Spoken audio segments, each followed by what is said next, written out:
Hola, buenas tardes. ¿Cómo están?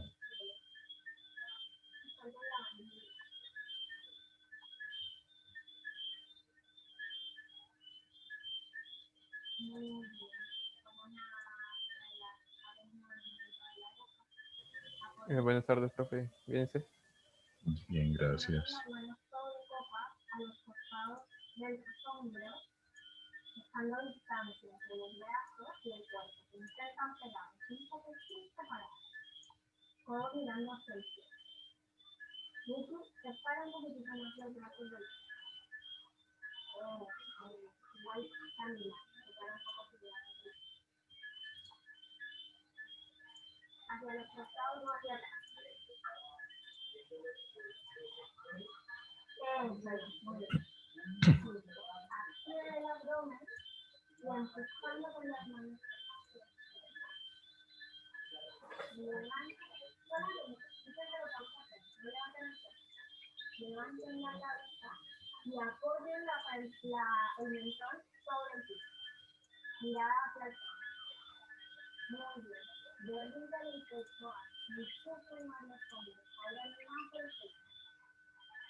¿Están todos?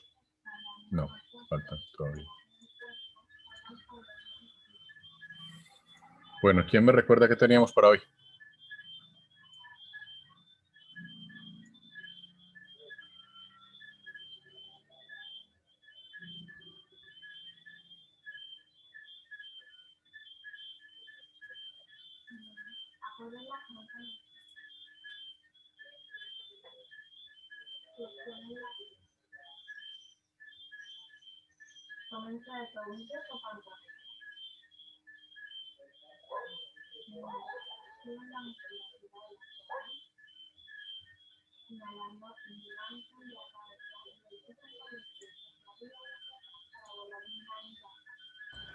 Ve, profe, es que, bueno, si yo mal no recuerdo, tú habías dicho que para hoy teníamos que leer el capítulo 5, ¿no? O si no, no sé, lo acabé leyendo y tengo como 10 dudas. Bueno, empecemos por allí entonces. Efectivamente, esa era la idea. Eh,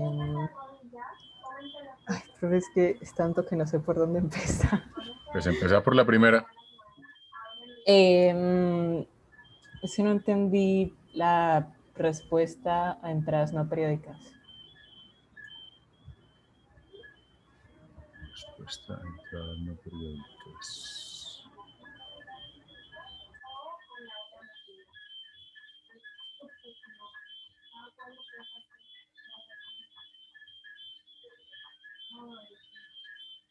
O sea, el apartado 5.2.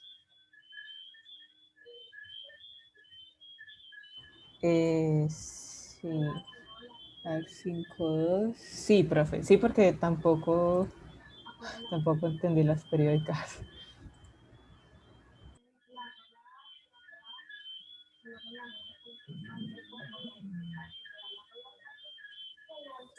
Básicamente, o sea, ¿qué te causa duda, inquietud?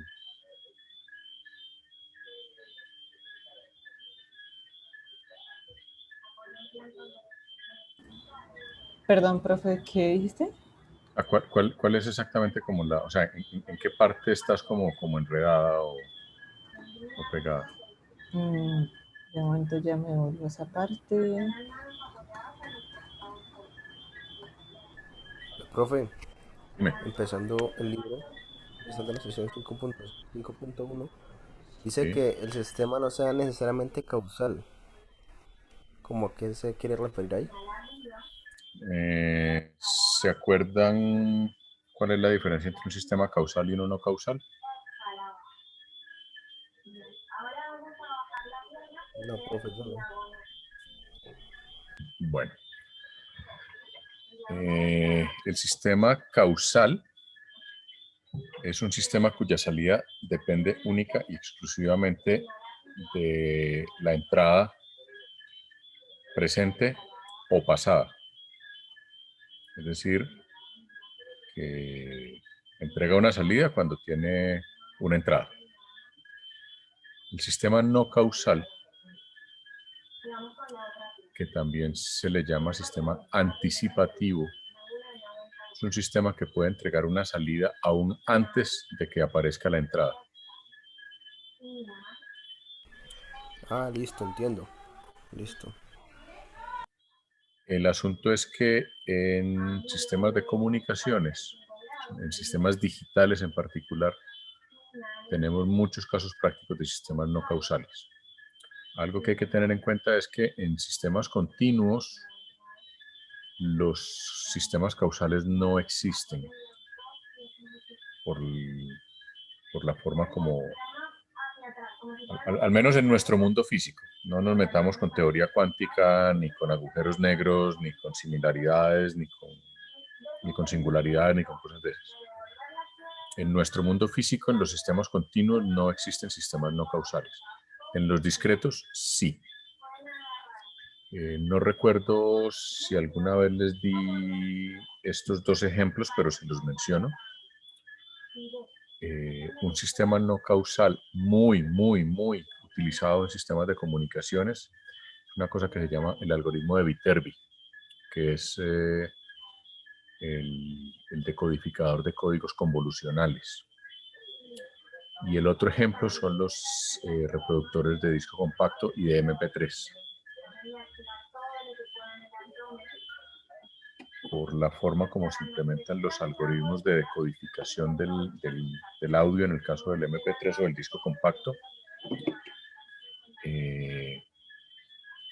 cuando se pierde información, el sistema es capaz de reproducir la salida aunque se pierdan algunos bits de información. Y por eso se considera un sistema no causal. Sí, ahí ya refresqué la memoria un poquito. Gracias. Listo. Alejandra, ¿ya encontraste exactamente dónde estás enredada? Sí, al inicio del capítulo 5.2 no entiendo, pues es que ahí da al inicio como una entrada que tiene la serie de transformaciones de Fourier. No Sí. entiendo cómo llega a la salida o qué significa esa salida. Bueno, lo que están diciendo primero es, hay una entrada cualquiera que por las características que tiene es una señal periódica. Como es una señal periódica, está escrita por una serie de Fourier. Ahí no nos están diciendo qué señal periódica es. Puede ser cualquiera de las señales periódicas que nosotros conocemos, inclusive la senoidal, porque si yo hago que A sub 0 sea igual a 0 y que A sub k, o sea, que solamente exista omega sub 0 y que k sea igual a 1, simplemente, o sea, que no vaya hasta infinito, pues tengo una senoidal. Si no, pues tengo cualquier otra de las periódicas. Entonces, lo primero que están diciendo ahí es, esto es una señal periódica, cualquiera de las que a usted se le ocurra. ¿Listo? Lo otro que nos están diciendo es, esa señal periódica tiene una frecuencia fundamental, que es omega sub 0, y tiene un A sub 0, que es un valor cualquiera, un valor constante, que es una componente corriente directa. Tiene unos A sub k, que es lo que nosotros hemos denominado los coeficientes de Fourier, y teta sub k, que son las fases de la señal. Y van a ser constantes, es decir, no dependen del tiempo.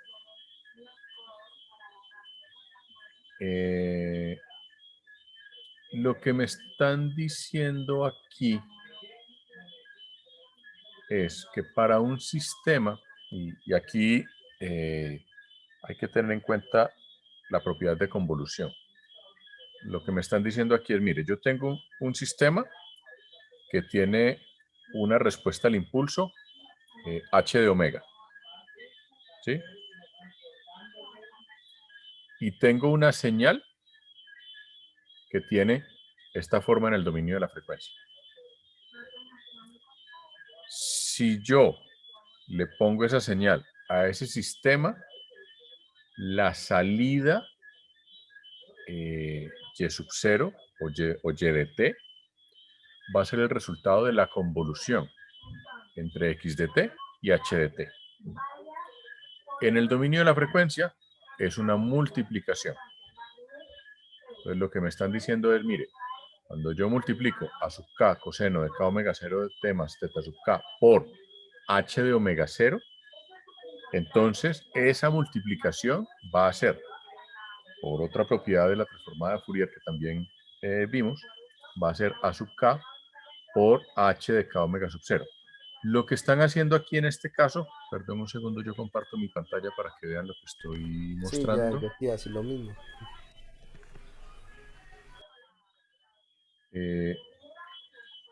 Lo que están haciendo aquí en esta lineecita particular es mostrando esa multiplicación en términos de magnitud y fase. ¿Ya? Eso es lo que hicieron simplemente. Fíjense que aquí tenemos esta parte que es magnitud hasta aquí. Aquí se comieron un paréntesis el autor. Más fase. Este simbolito que hay aquí es fase de h de k omega 0. Si lo hacemos con la senoidal, para que sea más claro, cuando yo multiplico coseno de omega 0 por h de omega, la respuesta a eso es h de omega 0. Por coseno de omega 0, básicamente. Que es la propiedad de modulación. Entonces, y lo otro que me están diciendo es, mire, la salida o la respuesta de ese sistema con respecto a sub 0 es simplemente a sub 0 por h de 0. Porque en este caso la frecuencia es 0. Acuérdense que a sub 0 es lo que llama la componente corriente directa, es decir, es una componente que tiene frecuencia 0. Entonces, esta es la respuesta. O sea, lo que están haciendo aquí es haciendo la multiplicación pasito a paso de esta señal expresada en el dominio de la frecuencia por el h de omega, que es la respuesta del sistema. Y de ahí sacan esta respuesta expresada en términos pues, de la serie de Fourier.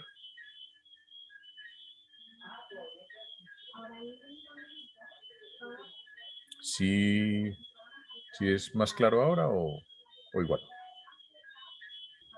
Uy, profe, pues para mí ya es mucho más claro.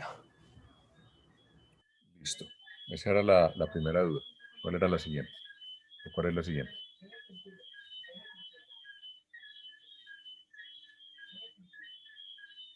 Ahora, fíjense, perdón un segundito, te interrumpo. Fíjense que aquí dan una conclusión que creo que ya habíamos mencionado antes, y es que la respuesta y de t también es periódica. Y eso es una conclusión bien importante, y es a cualquier sistema al que yo le aplique una señal periódica de entrada, la respuesta va a ser periódica. Eso es indefectible, para que lo tengan bien presente. Listo, ahora sí.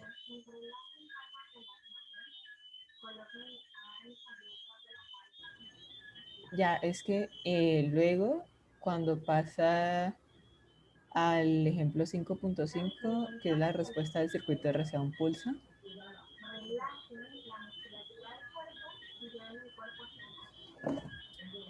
En este caso ya el pulso es no periódico.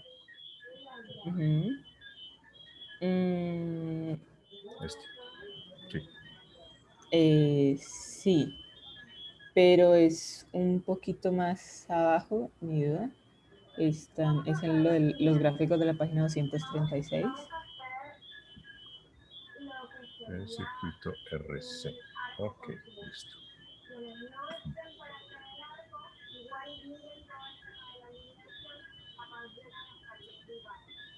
Fijémonos primero en dos detalles. Primero, ¿cuál es la respuesta? O sea, la respuesta al impulso del sistema del circuito RC, que es esta que está aquí. ¿Sí? Y segundo, el pulso expresado en el dominio de la frecuencia es una función sinc, que es esta. ¿Listo? Ahora sí vamos. Figura 5.8. Figura 5.9. Esta es la función sinc en amplitud. Ojo con eso. Por eso todos los componentes son positivos. ¿Cuál es la otra figura que me decís? ¿La siguiente? Sí, más abajito. Esta. Esa y la de abajo, no entiendo. Porque se ven así o qué. No entiendo.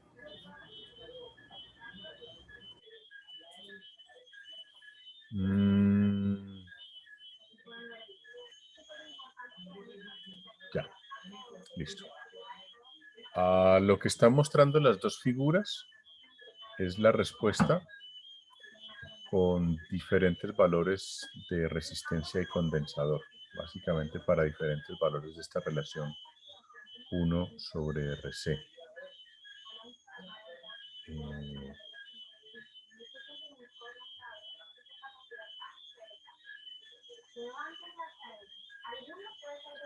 Entonces, básicamente, cuando 1 sobre RC es igual a 1, me da esta primera figura, es decir, el sistema está filtrando muchísimo la señal sinc, a tal punto que incluso la está distorsionando. Fíjate que prácticamente aquí ya elimina todos los lóbulos, pero si subo el factor 1 sobre RC a 10, da esta figura 510, es decir, lo que pasa allí es que la frecuencia de corte de ese sistema se aumenta, o lo que es lo mismo, el ancho de banda se aumenta, y entonces deja pasar más componentes de frecuencia de la función sinc.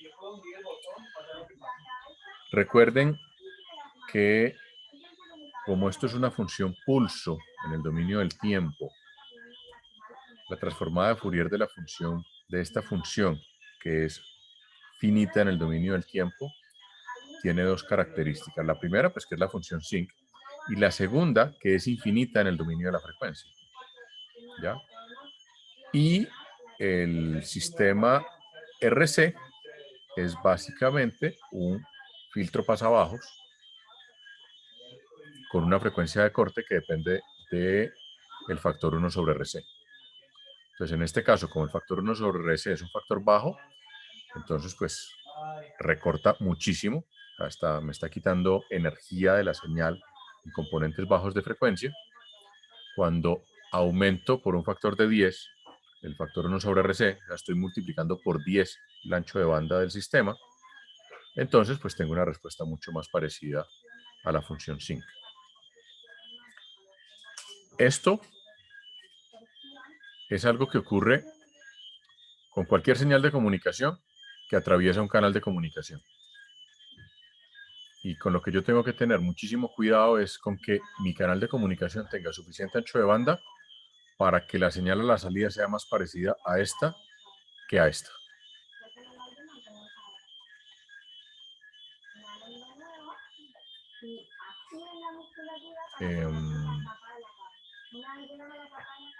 ¿Sí era eso? Sí, profe, era eso. Ok. Me decías que eran como 10, vamos en 2. Sí. No, pues se redujeron algunas al menos. Vale. La otra es de la fórmula de interpolación. Es que no sé cómo interpretar eso. ¿Esa está dónde? La página 246.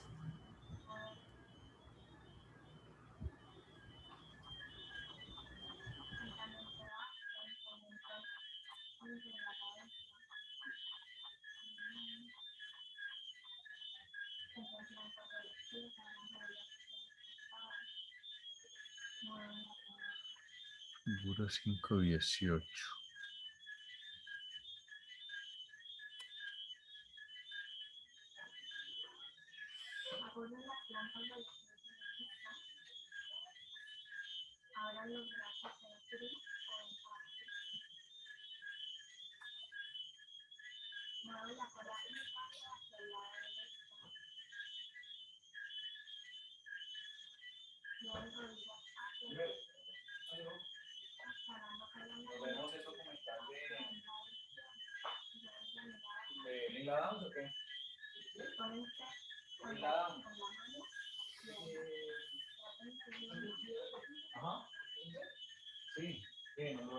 Ya. Ok, vale. Bueno, es que aquí hacen uso del concepto de interpolación de una manera un poquito particular, pero aquí la interpolación hace referencia a la respuesta del filtro pasabajos que se necesita para reconstruir la señal muestreada. Si ustedes recuerdan por allá, creo que en la segunda semana del curso o algo por el estilo, cuando hablamos del teorema de muestreo de Nyquist, que aquí en este libro apenas lo están tratando aquí en este capítulo 5, en esta unidad 5, decíamos que cuando uno muestreaba a 2 veces el ancho de banda de la señal, la forma de recuperar o de reconstruir la señal original era pasando la señal muestreada por un filtro pasabajos. En este caso, este es el filtro pasabajos ideal, que tiene un ancho de banda B, y es ideal porque la caída es absolutamente vertical. Entonces, este filtro pasabajas me permite reconstruir la señal. Si recuerdan, esta figura estaba en una presentación, o una figura muy parecida estaba en una presentación que yo les mostré por allá en la semana 2, si no me falla la memoria. Cuando yo tengo esta señal original y la muestreo a una tasa mayor que la de Nyquist, lo que veo en el dominio de la frecuencia es esto. La señal se replica de forma periódica en el dominio de la frecuencia. Esto es por una propiedad de la función delta de Dirac. O sea, cuando yo multiplico la señal por funciones impulsos separadas en el tiempo por el factor del periodo de muestreo, que es como se describe formalmente el muestreo. Entonces, la señal que yo tenía así en el dominio de la frecuencia, cuando veo su versión muestreada, voy a tener esto, donde la señal se repite cada frecuencia de muestreo. O sea, fíjense que aquí omega sub S es la frecuencia de muestreo, luego 2 omega sub S es 2 veces la frecuencia de muestreo. O sea, esta señal original muestreada se me repite cada frecuencia de muestreo. De tal forma que si yo multiplico esta señal que tengo acá, y digo multiplico porque estamos en el dominio de la frecuencia, la multiplico por perdón, donde no era, la multiplico por este filtro que tiene ancho de banda B, ¿sí? Fíjense que lo único que pasa es este primer triangulito. Todos los otros triangulitos se convierten en 0, porque después de B y antes de menos B, la respuesta de este sistema, de este filtro pasabajas, es 0. Y por eso lo que obtengo a la salida de este filtro pasabajos es x de t nuevamente, o x de omega más bien, que aquí estamos en h de omega, lo que tengo a la salida es x de omega. En este caso, la autora de este libro dice que a este tipo de filtros de reconstrucción, o este filtro pasabajas para recuperar una señal muestreada, también se le denomina un filtro de interpolación. Y básicamente se le denomina filtro de interpolación, y como les digo, es un uso del término un poquito diferente al que se utiliza en la mayoría de los sistemas discretos. Es un filtro de interpolación porque lo que hace es palabras más, palabras menos, llenar los espacios. Es decir, esta señal en el dominio del tiempo es un montón de muestricas, y después de que la paso por este filtro, me sale una señal continua. O sea, se interpola y rellena todos los espacios que estaban vacíos en la señal discretizada. Y por eso, pues algunos autores, en este caso la autora de este libro, pues lo llama también filtro de interpolación. Y la fórmula, la manera formal de representar este filtro de interpolación en el dominio de la frecuencia es así. La respuesta de este filtro es T, o 1, si es un filtro de respuesta unitaria, cuando la frecuencia está entre -b y b. Ahí me están definiendo el ancho de banda del filtro. Y es 0 para cualquier otra frecuencia. Esa es la descripción formal matemática de esta grafiquita. Me están diciendo, esto es T entre -b y b, y es 0 en cualquier otra frecuencia diferente. Eso es lo que me está diciendo esta ecuación. Y por la propiedad de reciprocidad de la transformada de Fourier, cuando yo tengo un pulso en el dominio de la frecuencia, entonces tengo una función sinc en el dominio del tiempo. A que si yo le hago la transformada inversa de Fourier a esto, mi respuesta va a ser una respuesta al impulso en el dominio del tiempo h de t, que va a ser de la forma b, que es el ancho de banda, por t, que es la amplitud, dividido pi, por la función sinc de b sobre pi por t. Esa es la... Y la salida y de t, pues es la operación convolución entre esta respuesta h de t y la señal muestreada, que, visto en el dominio de la frecuencia, pues es la multiplicación que acabo de explicar aquí arriba. ¿Listo? Aquí lo que pasa es que están haciendo la operación en el dominio del tiempo. Pues están haciendo la convolución ahí a pegar. Y pues hacen todo el reemplazo pues de esto para obtener el resultado de la convolución, que es básicamente la misma señal original que teníamos. Listo, ¿sí queda un poquito más claro? Sí, profe. Listo. Ah, Vamos ya por que 3. está ahí, es que como que me dio un derrame mental cuando leí esto de que como que una señal limitada en el tiempo no puede ser de banda limitada. Sí, acuérdense que hay una propiedad de la transformada de Fourier, que es la propiedad de escala, que me dice que si yo tomo la señal en el tiempo y la comprimo, se me expande en frecuencia. Y si la expando en el tiempo, se me comprime en frecuencia. Y eso lleva a una conclusión que es de mucha relevancia para nosotros, y es que cualquier señal que sea finita en el tiempo tiene un ancho de banda infinito, que es lo que veíamos allá arribita hace un momento con la función sinc. El pulso es limitado en el tiempo, la función sinc en la frecuencia es infinita. Entonces, eso es lo que me está diciendo allí. Una señal que es limitada en el tiempo no va a ser limitada en banda, va a tener un ancho de banda infinito. Y la conclusión más importante es que como las señales del mundo real son limitadas en el tiempo, son finitas en el tiempo, entonces van a ser infinitas en el dominio de la frecuencia. Y eso nos obliga en la práctica a usar filtros para casi todo lo que las aplicaciones por lo menos de telecomunicaciones.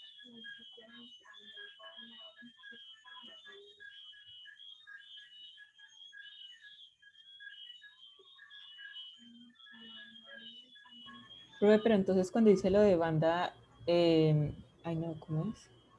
Que tiene banda como infinita, ¿en qué dominios que dijo que era? ¿Qué pone? Si en el tiempo es finita, en la frecuencia es infinita. Ah, ok, y esos serían como ¿cómo lo explico? Por decir, en las gráficas que vimos más arriba, serían como esos pequeños componentes que se veían ahí, como que seguían hasta el infinito. Exactamente. O sea, si nos vamos a la función sync que estaba por aquí arriba, esta Ajá. función sync, bueno, esta está en el tiempo, pero ocurre exactamente lo mismo, al contrario. La función sync, que es la respuesta de la función pulso, esta es infinita en frecuencia. Y viceversa, que es el caso que está aquí abajo. Si yo tengo una señal con ancho de banda limitado, como esta que tenemos aquí, cuando la llevo al dominio del tiempo, va a ser infinita en el tiempo.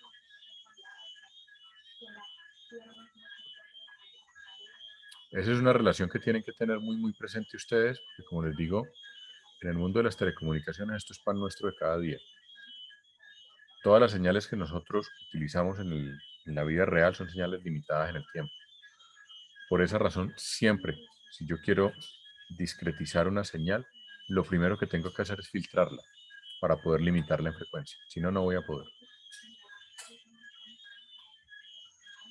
Porque voy a Pero tener... ¿por qué no puede? ¿Se explota el computador o algo? no, porque voy a tener aliasing. O sea, como la señal limitada en el tiempo va a ser infinita en frecuencia, no voy a tener ninguna frecuencia de muestreo que me permita muestrear sin aliasing. Porque, ¿cuál es la tasa de muestreo de una señal de ancho de banda infinito? 2 veces infinito, que eso no existe. Entonces es infinito, sí, Exacto. por lo de Nyquist. Exactamente. Ah, y eso tiene que ver con esto de que se traslapan, es que eso tampoco lo entendí. Sí, sí. Lo que ocurre, lo que se llama el aliasing, y aquí en esta figura se ve fácil. Fíjense que si la frecuencia de muestreo es menor a 2 veces el ancho de banda, fíjense que esto es omega sub s menos b.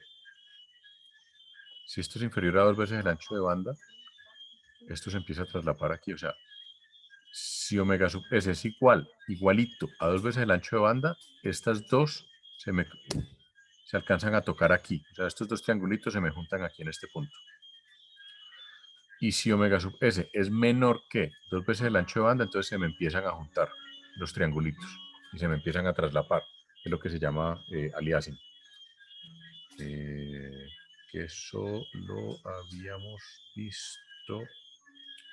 Permítanme un segundo, yo miro por acá y les vuelvo a mostrar la presentación donde habíamos visto eso en algún momento. Espérenme a ver.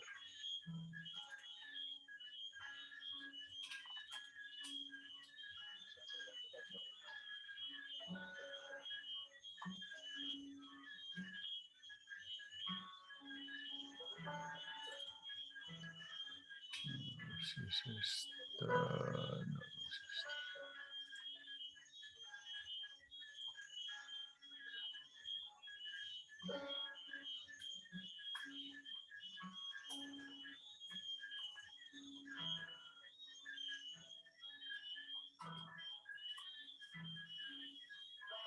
Aquí está. El aliasing es esto, es que las señales empiezan a superponer entre ellas y entonces yo ya no puedo recuperarlas. O sea, si le pongo el filtro aquí y la señal está montada una sobre la otra, pues no puedo recuperar la señal original usando el filtro pasa abajo. Por eso hay que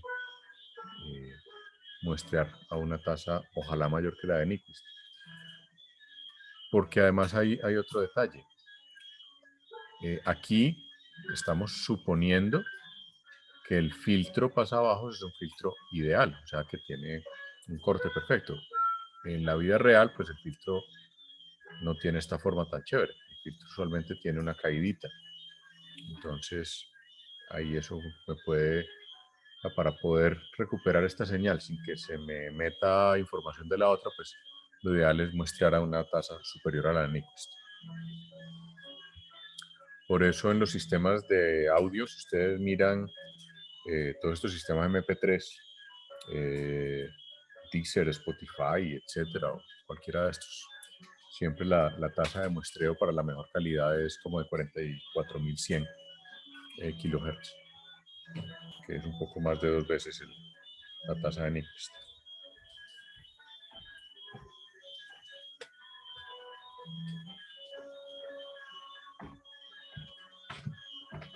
Listo, entonces estábamos por aquí. ¿Dónde nos quedamos? Aquí, en Aliasing. Bueno, miren que aquí están usando exactamente el mismo ejemplo que yo usé en la diapositiva. O sea, los textos de señales y sistemas en general son poco originales. Todos usamos la misma grafiquita. Y esto, o sea, esto es lo que llama el aliasing. Se empiezan a traslapar las señales en el dominio de la frecuencia.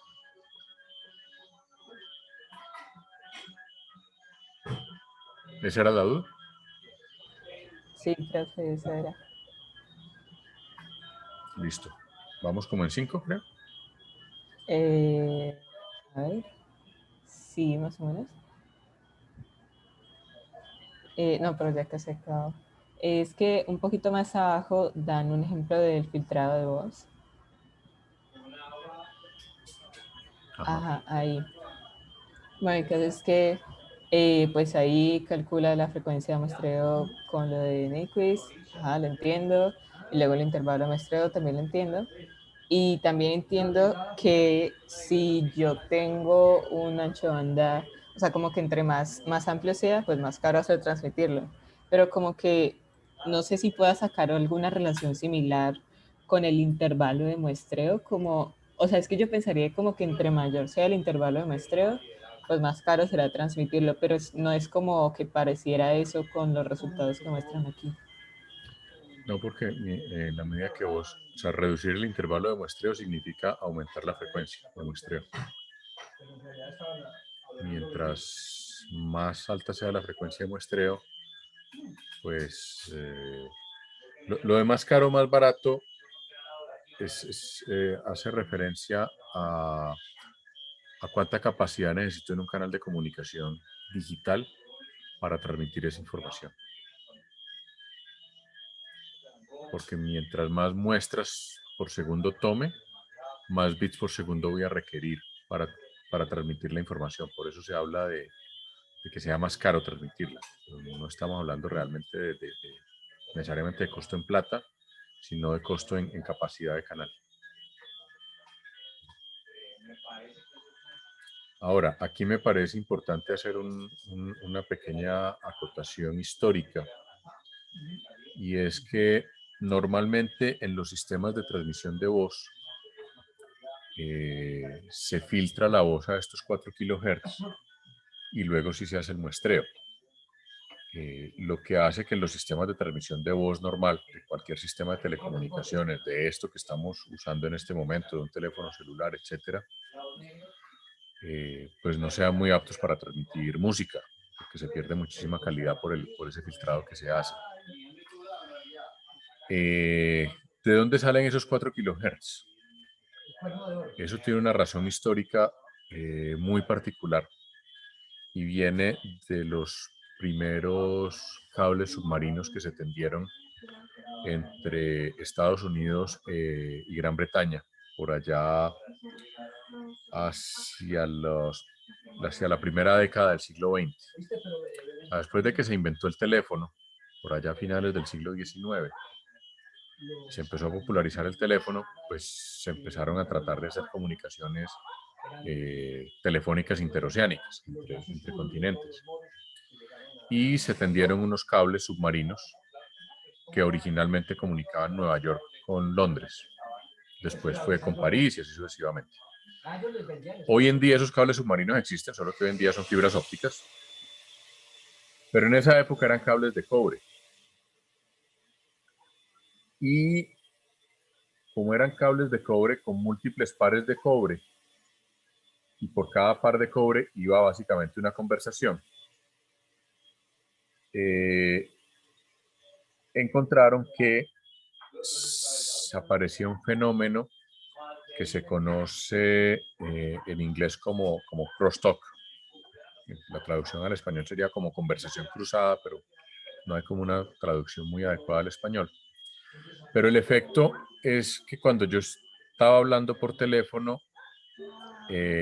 oía como otro montón de conversaciones por allá a lo lejos. Muchísima gente hablando. Porque realmente era así, o sea, las conversaciones que iban por todos los otros pares de cobre interferían con la mía y se mezclaban. Y un ingeniero por allá encontró, no me acuerdo ahora el nombre de este ingeniero, eso está, bueno, pueden buscar en el sitio de historia del IEEE, que ahí cuentan bien ese cuento.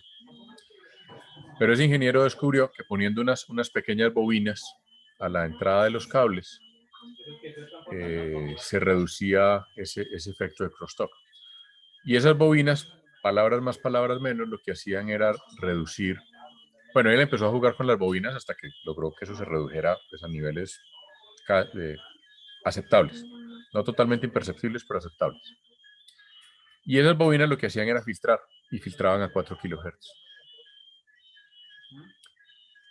Cuando ya los sistemas empezaron a evolucionar, los sistemas de comunicaciones, y llegamos a los sistemas digitales por allá hacia los años 70 del siglo XX, pues ya venía esa costumbre de filtrar a 4 kHz y eso se siguió haciendo.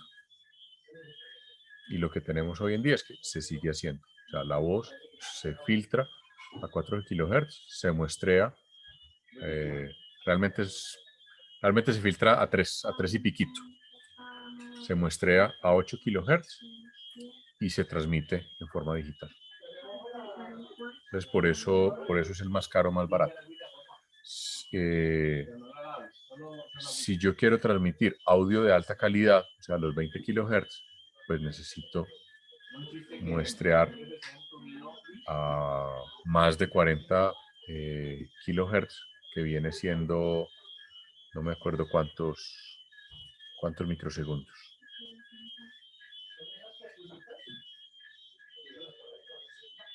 Eso es lo de caro y barato allí.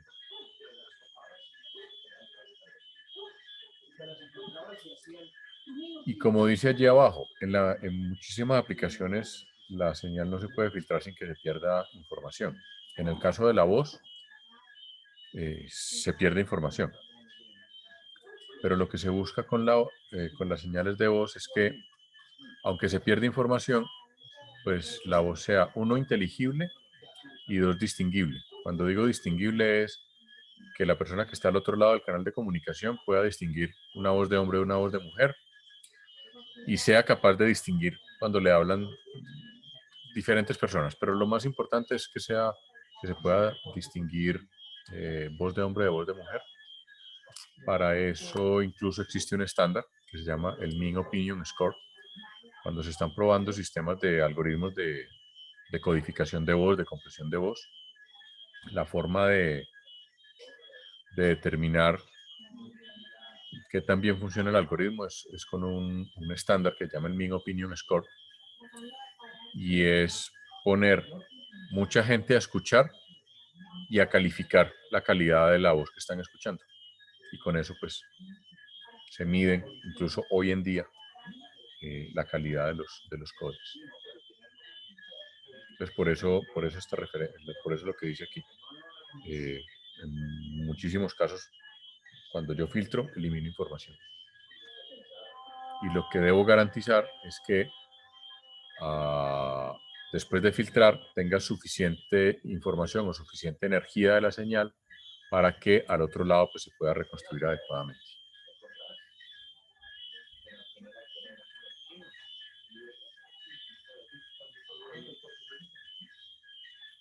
Bueno, ¿cuál es la siguiente? Ya, más abajito, que sigue análisis de Fourier de sistemas de tiempo discreto. Medidades de, dice respuesta a una entrada sinusoidal, más abajito. Sí. Sí, ¿será, profe, que podrías como poner todo eso en palabras más sencillas? O sea, como, ¿qué está haciendo ahí? Porque es que tiene un montón de cálculos matemáticos y me perdí durísimo. Es exactamente lo mismo que veíamos arriba, con la señal y el sistema continuo. Solo que en este caso, pues todo está en el dominio discreto, por eso aquí entonces la transformada de Fourier de tiempo discreto está expresada de esta forma para la señal. Entonces tiene la señal de entrada es x de n, la transformada de Fourier de tiempo discreto de x de n es esta, así como está expresada aquí, que palabras más, palabras menos es un delta Dirac. Fíjense que aquí tenemos delta de omega más omega sub 0 menos 2 pi k. Es básicamente porque es el 2 pi k aparece por esta y luego aparece e a la j omega teta, que me está representando esta fase de la función senoidal. Entonces, aquí lo que me están diciendo es, esta es la transformada de Fourier de tiempo discreto de la señal senoidal. Que aquí dejaron la expresión completica, pero esto al final es básicamente una delta de Dirac en omega 0. Y la salida, y de omega, es la multiplicación de x de omega por la respuesta del sistema, que es h de omega, que es esta que está aquí. Entonces, fíjense que lo que están haciendo aquí es, lo que pasa es que la autora, no sé por qué diablos, pone el h de omega después de la pi. O sea, ya hizo ahí una medio operación algebraica, pero básicamente esto es h de omega multiplicado por toda esta sumatoria, que como esto es un operador lineal, pues entonces el h de omega lo puedo pasar aquí dentro de la sumatoria, y pues queda toda esta chorrera que hay aquí, que es esta misma de aquí arriba, pero multiplicada por el h de omega. Entonces es lo mismo. Y de omega es la transformada de Fourier de la función senoidal multiplicada por la transformada de Fourier de la respuesta al impulso del sistema. Y el resultado de esa multiplicación es este. Este resultado sale de también la propiedad del delta de Dirac.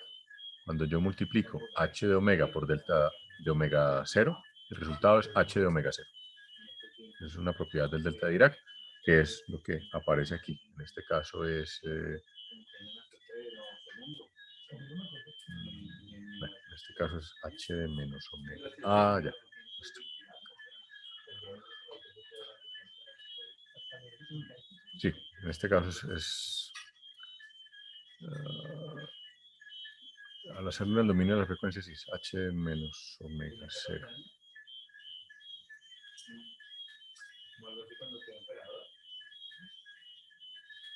Y h de más omega. Ah, bueno, sí, es porque le aparece, al hacer la multiplicación, le aparece componente de frecuencia negativa y componente de frecuencia positiva, que es este que está aquí.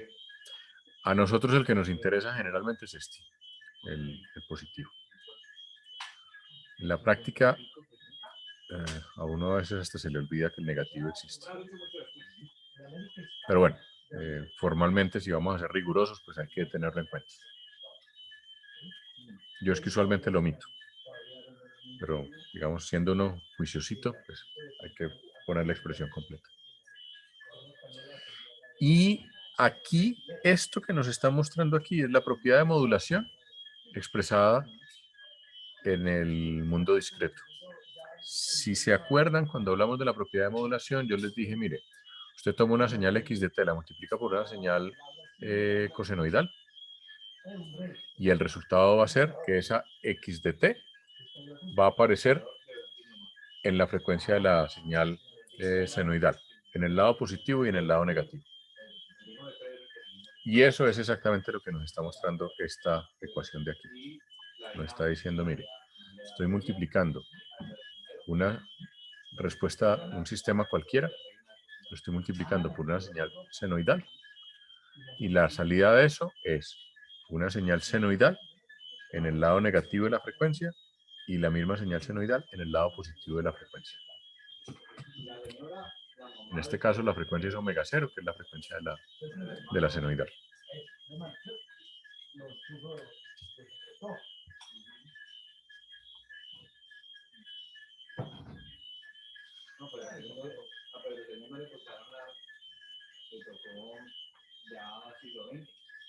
¿Eso era?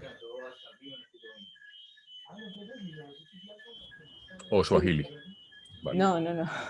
No, no, ya está mucho más claro, sí. listo. ¿A dónde sigo? Más abajito, pues ya la última, porque pues no alcancé a leer más, pero quería preguntar qué es un filtro PM. Profe, ¿Dónde habla de eso? Ahí.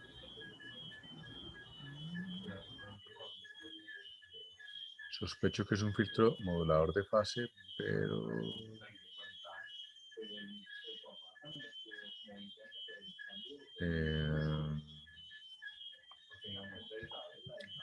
es un filtro promediador que estaba, creo que lo vimos al final del capítulo 2 tal vez, que vimos el ejemplo del filtro promediador, filtro de promediado, o el filtro de media.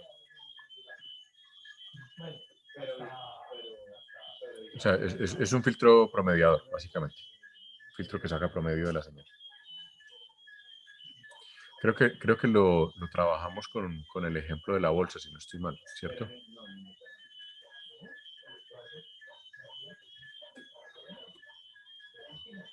Pero es eso, es un filtro promediador. Pero, o sea, el promedio de la señal de la frecuencia, la amplitud, El filtro promediador básicamente lo que saca es toma un conjunto de datos y le saca el promedio, y luego va y se va desplazando, y así sucesivamente. Pues dependiendo del valor de ventana que uno tome para el filtro, toma más datos o menos datos y va sacando el promedio. Y ese es el resultado esa es la salida del filtro. y ese valor de ventana sería ese n que nos están mostrando ahí. Sí, sí, este n, los n puntos son el valor de ventana. Por eso es la forma 1 sobre n. Porque saca el promedio de esos n puntos y los divide por el número de puntos.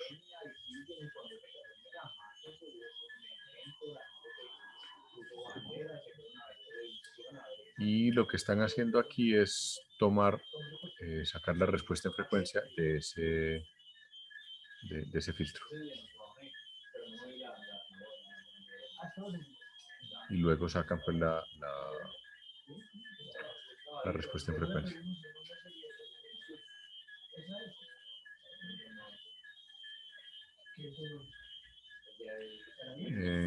Creo que iban a decir algo más.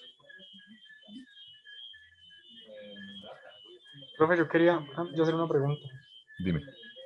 O sea, lo que estamos viendo en este curso como la parte teórica, ¿y en qué curso se expande, se agranda, pues? Comunicaciones digitales Ok. y comunicaciones inalámbricas.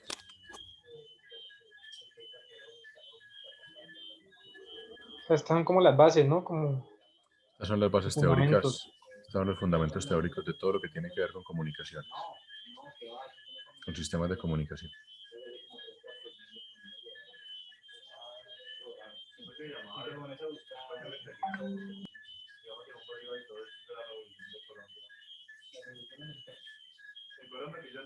Por eso les mencionaba yo hace un momento el caso de las redes telefónicas.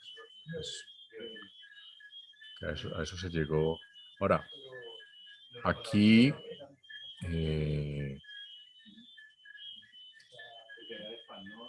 mucha de esta teoría se ha desarrollado después de darse mucho contra las paredes para entender ciertos fenómenos y ciertos comportamientos. O sea, esto, por ejemplo, lo que yo les mencionaba ahora de lo que se hizo con las bobinas para filtrar la señal y todo eso, pues no es que el ingeniero dijo, ay, tenemos un problema de crosstalk, venga, necesitamos un filtro, no. Le tocó darse contra las paredes un buen rato hasta que experimentando encontró cuál era el problema y luego fue que lo modelaron matemáticamente. Pero es muy frecuente que mucha de la teoría que hay detrás de esto es posterior a los hallazgos técnicos. Lo mismo lo de Nyquist. Lo de Nyquist, él desarrolló toda la teoría matemática, pero después de experimentar mucho y analizar cómo se comportaba la línea de transmisión del telégrafo, etcétera, etcétera. Y fíjense que en el tema de la teoría de Nyquist, tanto el teorema de muestreo como el teorema de canal de Nyquist, creo que se los mencioné en su momento cuando hablamos de ese teorema de canal de Nyquist. El trabajo de Nyquist se hizo pensando en el telégrafo, en puntos y rayas. Y sin embargo, la teoría es válida para sistemas digitales, para unos y ceros. Y eso es una de las cosas, al menos a mí me parece muy fascinante de los sistemas de telecomunicaciones, porque en su momento desarrollos que se hicieron para transmitir información como el código Morse, que se hicieron de una manera más o menos empírica, cuando uno lo mira, el código Morse obedece a una teoría matemática muy sofisticada de capacidad de canal y desarrollo de códigos, que se llama codificación de canal. El código Morse tiene una particularidad y es que los caracteres o los símbolos más cortos en el código Morse son los que son más utilizados en el inglés, precisamente para ser más eficientes. Y eso después, pues ya se hizo todo el análisis matemático, hoy en día eso se conoce como teoría de codificación de canal. Y cuando se desarrollan técnicas como MP3, por ejemplo, se aplica toda esa teoría. Pero el primero que de alguna manera dio pie para todo eso fue Morse, de una manera muy empírica, de ver cómo transmitir eficientemente a partir de hacerle un switch con una chispa y mandar esa información por un cable, pero cómo hacerlo de manera eficiente.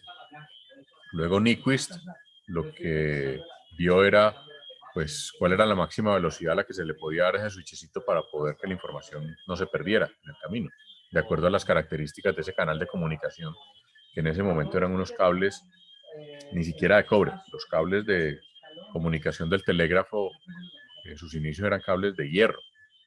Aquí, si ustedes ponen atención saliendo de la universidad, bajando por subiendo por la 122, ahí donde están haciendo ese puente, que ahí todavía, bueno, ahí quedaba hasta hace muy poquito un pedacito de carrilera.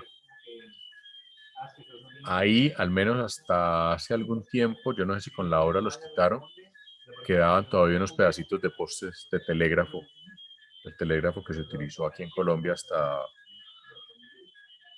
no hace mucho, hasta hace unos 40 años más o menos.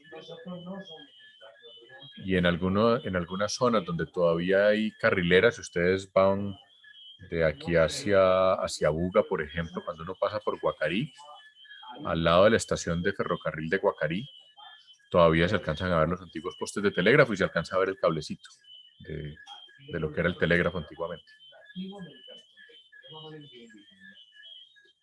Y todo esto que estamos viendo es la teoría matemática que hay detrás de todas esas vainas que funcionan hace 100 años y que se fueron desarrollando poco a poco. Y que hoy en día sirve en sistemas de comunicación digital, en redes celulares, en internet, etcétera, etcétera, etcétera.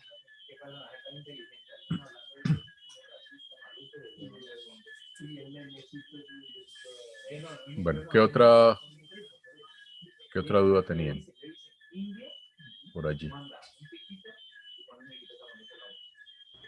Pero entonces eso quiere decir que uno puede implementar los sistemas o la parte técnica sin necesidad de conocer la parte matemática. Sí, sí, claro, se puede hacer. Lo que pasa es que, digamos, entendiendo la parte matemática, te queda más fácil solucionar problemas, ¿sí? Porque si no, pues a punta de ensayo y error uno termina resolviendo el problema, finalmente. Pero o se puede demorar mucho, o puede ser muy costoso, o puede incluso ser peligroso. Imagínense un constructor de puentes haciendo puentes ahí a ojo. Bueno, incluso con la teoría matemática del escala en los puentes hoy en día, ahora imagínense, si no tuvieran la teoría. Bueno, algunos ingenieros se les caen los puentes precisamente porque conocen la teoría y buscan cómo carajos economizar materiales sin que les importe el costo de eso. Pero si nos vamos, por ejemplo, a la ingeniería civil, en las catedrales se puede ver. Las catedrales más antiguas, las románicas, eran muros grandísimos, ventanas pequeñitas, porque lo que hacían era hacer esa vaina de tal manera que no se cayera. Y como no sabían muy bien cómo era el tema, pues entonces todo lo hacían sobredimensionado. Luego ya le empiezan a meter un poquito más de teoría, geometría, matemática al cuento y aparece el gótico.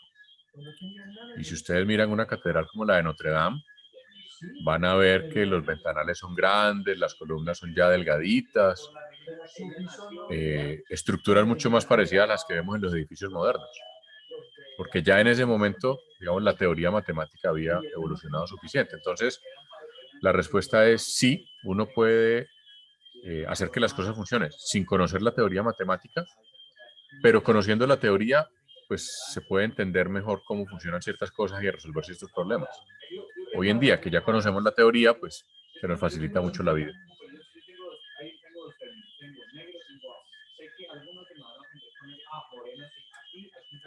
Y esa es la diferencia fundamental entre un ingeniero y un técnico. O sea, un técnico sabe hacer cosas, pero no tiene todo el background ni el bagaje teórico que le permite entender por qué tal o cual cosa funciona.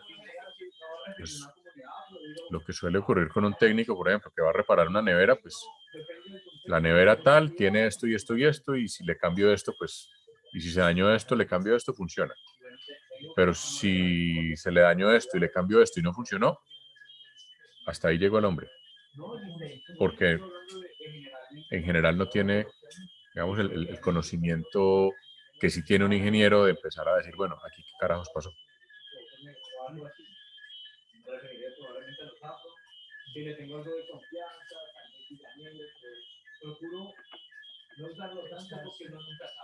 Y es muy importante para nosotros como ingenieros poder entender esa teoría para resolver problemas. Yo tengo una experiencia en una empresa en la que trabajé, donde los técnicos de la empresa llevaban 2 días peleando con un equipo. Se habían cargado unos repuestos, unos fusibles que valían hace 25 años como 100.000 pesos cada fusible. Había que traerlos de Estados Unidos.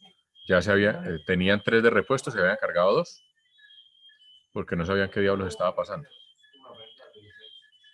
Y era una cosa súper trivial, que ellos llevaban 2 días, yo la resolví en 5 minutos. ¿Por qué? Porque tenía el conocimiento teórico para entender qué diablos estaba pasando y por qué se estaban quemando los fusibles. Y de eso se trata este curso, básicamente.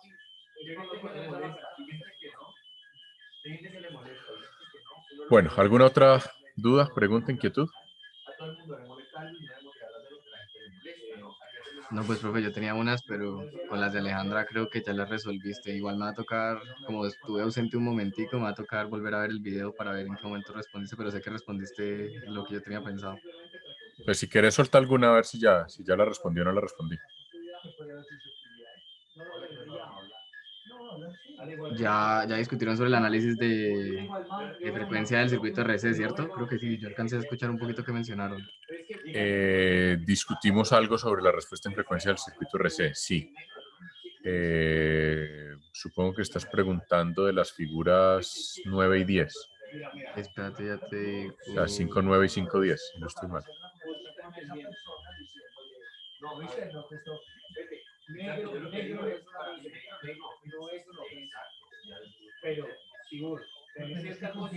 A ver si sí son las que yo estoy pensando. ¿Qué fue lo que...? Estas 2 figuras. Hablaron de esas dos figuras. Sí, señor. Ah, ok, entonces voy a revisar el video en eso también. Listo. Y básicamente te lo resumo. Es como cuando el factor 1 sobre RC es igual a 1, la frecuencia de corte es bajita y se pierde, se atenúa mucho más la energía de esta señal y por eso se ve así como medio distorsionada.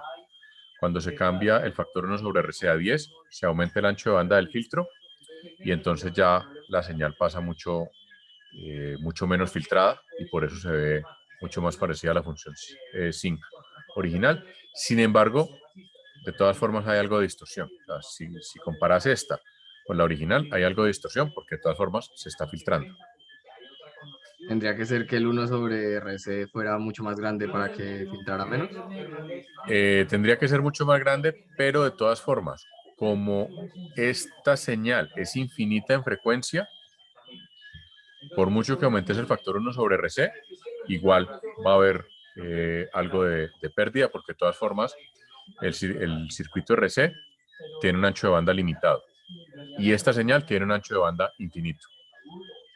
Ah, ok, ok. Y le reitero, y eso es una regla de oro. Si la señal es de duración finita, el ancho de banda es infinito. Si el ancho de banda es finito, la señal tiene una duración infinita. Eso lo mencionamos cuando hablamos precisamente del teorema de canal de Nyquist, pero eso hay que seguirlo machucando porque eso es pan nuestro de cada día cuando hablamos de sistemas de comunicación. En todos los sistemas de comunicación, sobre todo en los digitales, estamos enviando señales de duración finita, en la que utilizamos técnicas para filtrar, para mejorar, para modificar los pulsos, de tal manera que puedan pasar adecuadamente por el canal, pero sin embargo, seguimos teniendo esa limitación. Y esa es una regla de oro para sistemas de comunicación. Es más, les voy a mostrar un ejemplo. Denme un segundito, yo busco. ¿Dónde tengo eso? Denme un segundito. A ver.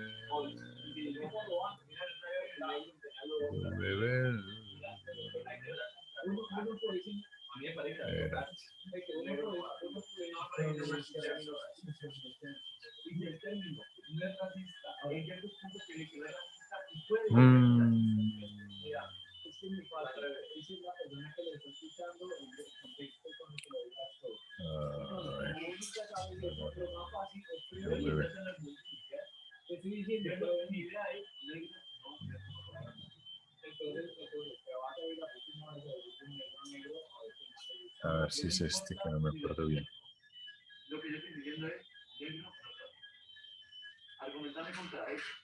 Ah, sí, este me sirve para el ejemplo que les quería mostrar.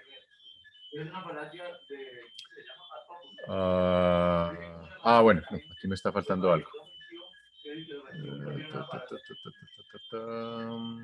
Sí, me está faltando el filtro de Nyquist. Espérense, yo busco otro.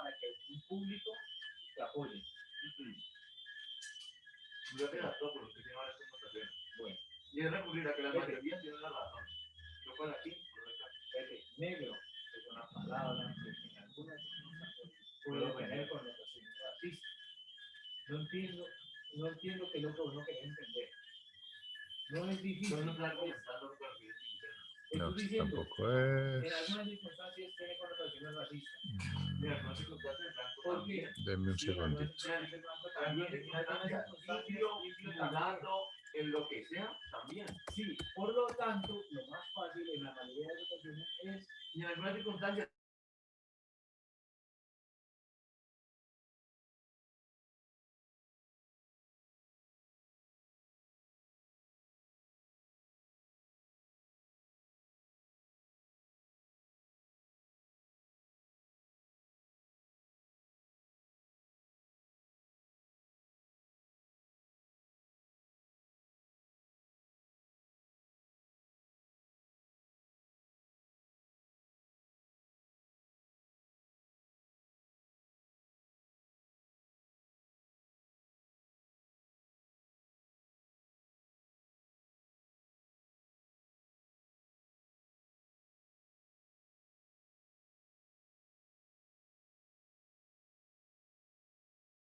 Ve, profe, ya que lo estás mostrando, ¿cuándo vas a, bueno, que lo estás mostrando, ¿cuándo vas a dejar el mini proyecto? ¿O ya lo podemos hacer? O... Ah, profe, estás muteada. Perdón. Ya les dejé el mini proyecto. O sea, ahorita antesitos de la clase lo terminé de configurar. Ah, ya está en Moodle. Sí, sí, ya está en el módulo. Uy, profe. ¿Y es para el 31? Sí, es para el 31. Estas Bueno, 2 semanas nos tienen azotadísimos. sí, sí, se me estaban quejando ahorita los de redes también por lo mismo. Pero es que la vida es dura. Bueno, lo que les quería mostrar aquí, esto es el diagrama de bloques de un estándar que se llama DBBS2. Es básicamente el estándar que utiliza DirecTV, para ponerles el ejemplo más a la mano. El DBBS2 es un estándar de transmisión de radiodifusión de video por satélite. Y todo esto que ven aquí son pequeños subsistemas, ¿sí? El que me interesa aquí particularmente es este, que es el filtro conformador de pulso. Fíjense que o sea, aquí viene todo un montón de cosas. Aquí se hace lo que se llama la modulación. Esta modulación se hace en banda base. Luego viene una cosa que se llama la inserción de pilotos y de señalización. Luego se hace una cosa que se llama una aleatorización. Hasta aquí todo esto viene unos y ceros, o pulsos cuadraditos. Aquí esto se le aplica una cosa que llama un filtro de coseno alzado. Y este alfa que ven aquí se llama el factor de roll-off del filtro. Esto tiene relación totalmente directa con el teorema de canal de Nyquist. Mientras más bajito sea este factor del roll-off, más perfecto es el pulso, es decir, más limitado en ancho de banda es el pulso y más se parece a ese pulso cuadradito ideal en el dominio de la frecuencia. Sin embargo, o sea, lo ideal es que alfa fuera igual a 0. Es decir, si yo tuviera un alfa igual a 0, el pulso aquí a la salida sería un pulso perfectamente cuadrado en el dominio de la frecuencia. O sea, pasaría perfecto por el canal. Sin embargo, fíjense que aquí el mejor factor de roll-off en la última versión del estándar es 0.20. Estos valores que están aquí son versiones anteriores del estándar. El 0.35 corresponde al estándar al que conoce como DBBS a secas, y el 0.2 es ya para el S2, que es la versión más reciente del estándar. ¿Por qué no se puede llegar a 0? Porque en los sistemas el 0 es un valor ideal y en la práctica no lo podemos lograr. O sea, lo mejor que se ha logrado hasta ahora es 0.20 y son filtros con un nivel de complejidad grande. Como son filtros digitales, son filtros con muchos coeficientes, que consumen un montón de espacio en un dispositivo programable, etc. Y luego de esto se hace una cosa que se llama up converting, y es que esta señal que hay aquí se multiplica por una señal senoidal, o una función coseno, a la frecuencia a la que se va a enviar esto al satélite. Si vamos al caso específico de DirecTV, la frecuencia está por el orden de los 12 gigahertz, que son como 12 millones de megahertz. Y ya se sube a la antena. Entonces, esto es un sistema de comunicación digital, pues en diagrama de bloques. Luego, esto en electrónica, pues hay luego que implementarlo utilizando procesadores digitales de señal, dispositivos programables, etcétera. Pero básicamente todo esto es un sistema completamente discreto aquí. Listo. Y, bueno, ahí está ya arriba el segundo mini proyecto. De todas formas, revísenlo, mírenlo y si les parece, todas las dudas que haya las podemos revisar el jueves, o al menos pues las que alcancen a tener de aquí al jueves.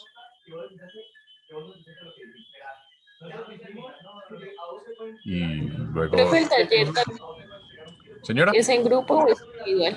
¿El mini proyecto de nuevo es en grupo o es individual? igual que el anterior, en grupos. Ah, listo. Vale. Grupos de 11, profe. No, pueden, a ver, la idea es que lo presenten en grupos de a dos como habíamos hecho el anterior, pero ustedes se pueden reunir entre ustedes, discutir, resolver dudas, etcétera. O sea, el hecho de que sean grupos de a dos no significa que entre ustedes no puedan intercambiar información, no puedan sentarse a discutir, no puedan armar una reunión por Teams o por Meet. Con el Y, profe, para que entre todos busquemos soluciones. pero por supuesto, Y ahí también escuchamos lo que el profe tiene que decir, cómo lo solucionaría él, qué ha pensado. hasta allá de pronto no vamos a llegar, pero bueno, está bien. Que me gusta que sean optimistas. Obvio, profe, entonces cómo sobreviviría la semana si no soy optimista. Eso está bien. Eso está bien. Bueno, ¿alguna otra cuestión? Pues hasta ahora no, profe, todavía no he terminado de leer el capítulo 5, pero las dudas que tenía al inicio, pues como te dije, de pronto las resolviste ya, Aleja, ya te las mencioné y sí, entonces pues va a tocar seguirlo leyendo y si algo el jueves también preguntarte. Listo. El jueves entonces terminamos de resolver los temas del capítulo 5 y ya les muestro la presentación específica sobre diseño de filtros, para que empecemos a hablar de diseño de filtros, que sería como el próximo tema. Terminado diseño de filtros, ya nos metemos con el amigo Laplace. Ah, y bueno, y el tema de respuesta al impulso del canal, que es lo que me estaba faltando. Que les hago la presentacióncita el jueves de respuesta a impulso. ¿Listo? Listo, profe. Bueno, eso era todo por hoy entonces. Nos vemos el jueves. Que tengan buena noche. Listo, Ve, profe, profe, profe, Dime. ya que acabamos de hablar lo de la clase, es que yo tengo una duda existencial, pero no me acuerdo si lo hablamos antes. Dale. Es que yo tengo la duda de por qué el 5G no nos afecta, o pues no creo que nos afecte, ¿no? Pero yo digo, ¿por qué no nos afecta? El 5G te quita el líquido de las rodillas. No, yo ya no tengo rodillas igual, no importa. Ah, bueno, eso es. A ver, lo que pasa, el 5G es un 4G reloaded, para ponerlo en términos más planos, más simples.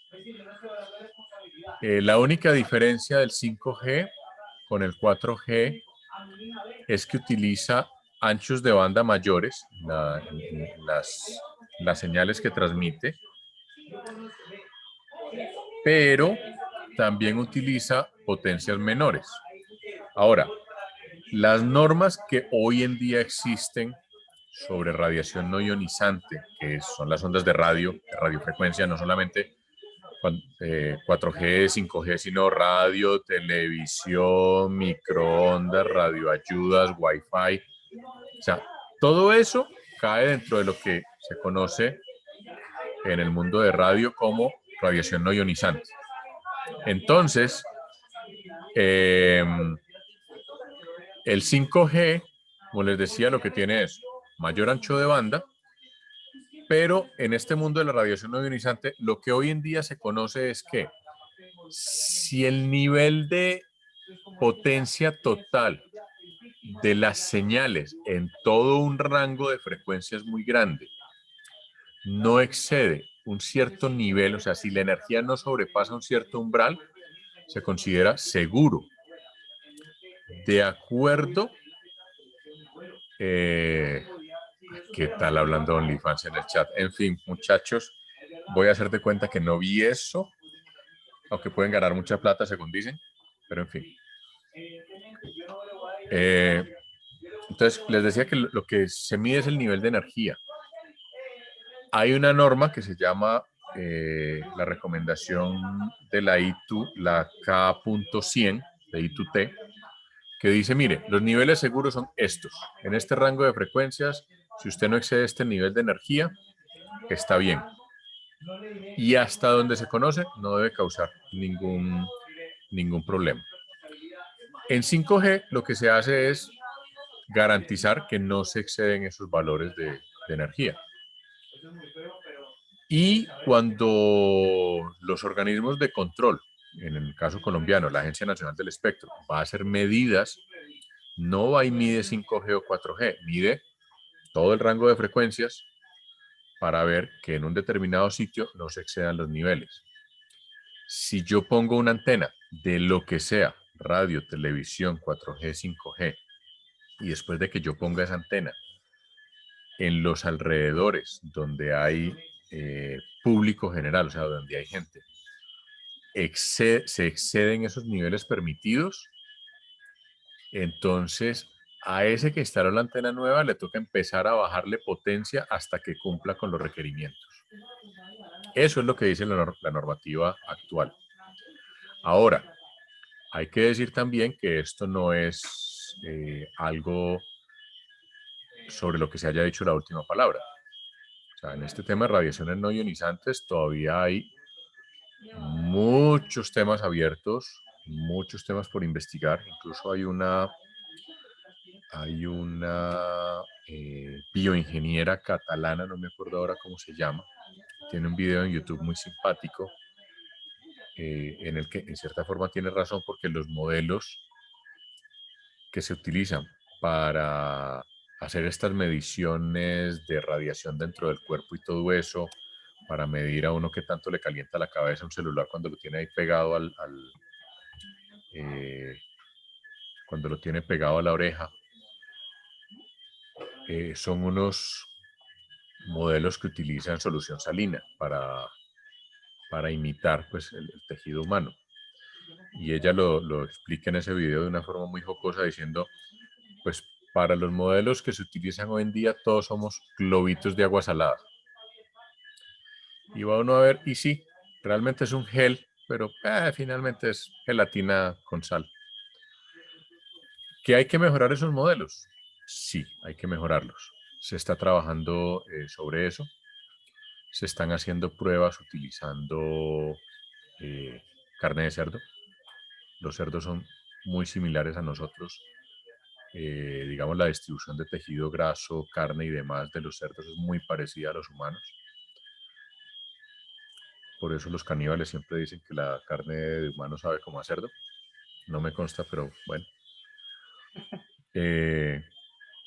Entonces, digamos, de acuerdo al conocimiento que tenemos hoy en día, mientras se mantengan esos niveles de energía por debajo de los umbrales, no debería haber problema.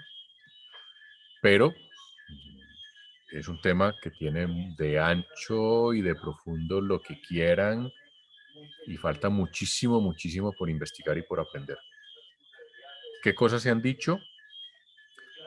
Que si yo tengo durante mucho tiempo un cacharro de estos pegado a la oreja, sí puede existir cierto riesgo, básicamente porque un cacharro de estos emite onda electromagnética.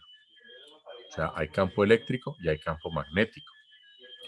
Lo que pasa es que a unos pocos metros, más o menos, en el caso de un celular 4G, a metro, metro y medio, el campo magnético prácticamente ha desaparecido. Pero cuando yo lo tengo pegado a la cabeza, el campo magnético sí es muy fuerte y el campo magnético sí puede ser más dañino que el campo eléctrico. Una estación base de celular, a la distancia a la que normalmente uno se... O sea, así yo me pare lo más cerca que pueda de la torre, la antena está a tal altura que el campo magnético no me alcanza a llegar. Pero si ustedes se fijan, si a alguno de ustedes se les ha ocurrido mirar los papelitos que le meten a uno en la caja del celular, incluido el manual, lo primero que recomiendan es use el manos libres. ¿Para qué? Para evitar ponerse el celular muy cerca de la oreja. Entonces, porque existe una cosa que se llama la tasa de absorción específica, que si excede ciertos valores, pues sí me puede incluso literalmente calentar el cerebro. Y eso eventualmente puede conllevar a ciertos problemas en el futuro, ciertos tipos de tumores. La Organización Mundial de la Salud hace unos 4 años sacó pues un un aviso de que los celulares podrían ser potencialmente cancerígenos. Ahora, si ustedes miran qué otras cosas están en esa categoría, pues está el café, están los enlatados, está la comida procesada, está, en fin, otro montón de cosas que nosotros usamos permanentemente. Para resumir, el tema de la radiación de las señales de 4G, 5G, etcétera, es como cuando uno se asolea. Uno necesita el sol porque produce vitamina D. Pero si ustedes se van para la azotea de la casa aquí en Cali al mediodía y se quedan de 11 de la mañana a 4 de la tarde, salen con quemaduras de segundo grado y terminan en la clínica. Y pueden desarrollar cáncer de piel por cuenta de eso. Entonces, con esto es lo mismo. Mientras no se excedan ciertos límites y mientras se haga un uso responsable, todo bien. Pero hay riesgos, por supuesto. Ve, profe, esas antenas que hay aquí, que son blancas con naranja, hasta en la universidad hay una, ¿esas son de algo en específico o son antenas de varias cosas? La que tenemos ahí justo en la universidad, eso es una estación, una central telefónica en Cali. Allí hay celular y allí hay un sistema de radio, que es el que utiliza el mío para comunicarse. Eso es un sistema que se llama Tetra, un sistema europeo, pero es básicamente radioteléfono. Y la que está más atrás, como por el lado del Carulla, es de celular. Y la que está al frente, al lado en Plaza Pance, como al lado del Krebs, también es de celular.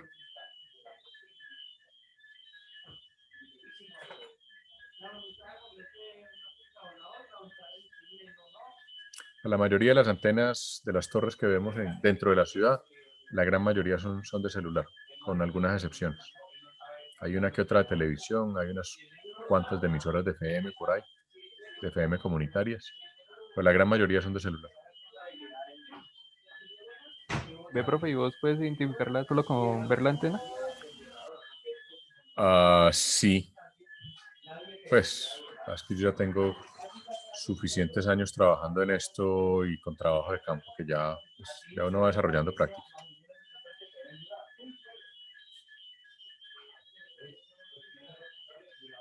Pero no hay nada así como algo que una persona del común las identifica así como un color. No, no, porque hay detalles como el tamaño de la antena, la forma de la antena, en fin, son cosas que con la experiencia pues se van.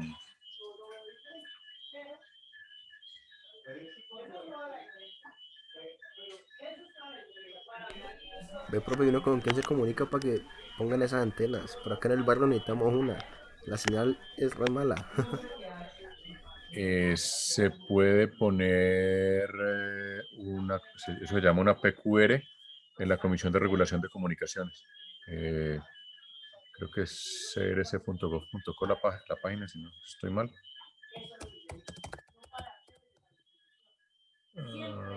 Aquí, crs.gov.co. La Comisión de Regulación de Comunicación. Ellos son los que se encargan del tema de la calidad de las ¿En dónde? comunicaciones. Ya les comparto. Permítame un segundo, les comparto la pantalla. Aquí. En esa página que ven ahí, Comisión de Regulación de Comunicaciones. Ahí pueden buscar la opción de peticiones, quejas o reclamos. No me acuerdo bien dónde está.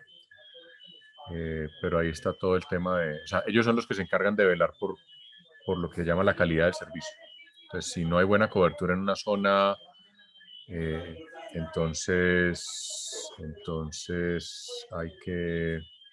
se puede poner una petición acá y la CRC puede solicitarle a los operadores que mejoren la calidad de la señal. Lo que pasa es que si hay al menos un operador que tenga buena cobertura en la zona, es más complicado. Vamos a ver qué pasa.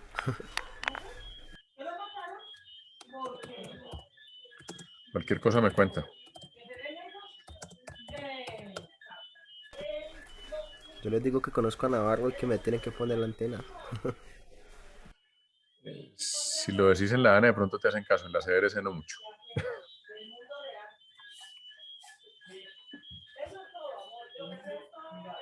Listo. Bueno, muchachos, ¿alguna otra cosita?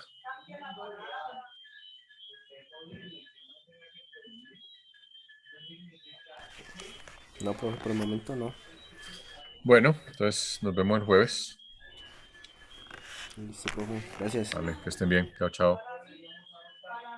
Profe, hasta luego. Hasta luego. Chao, profe.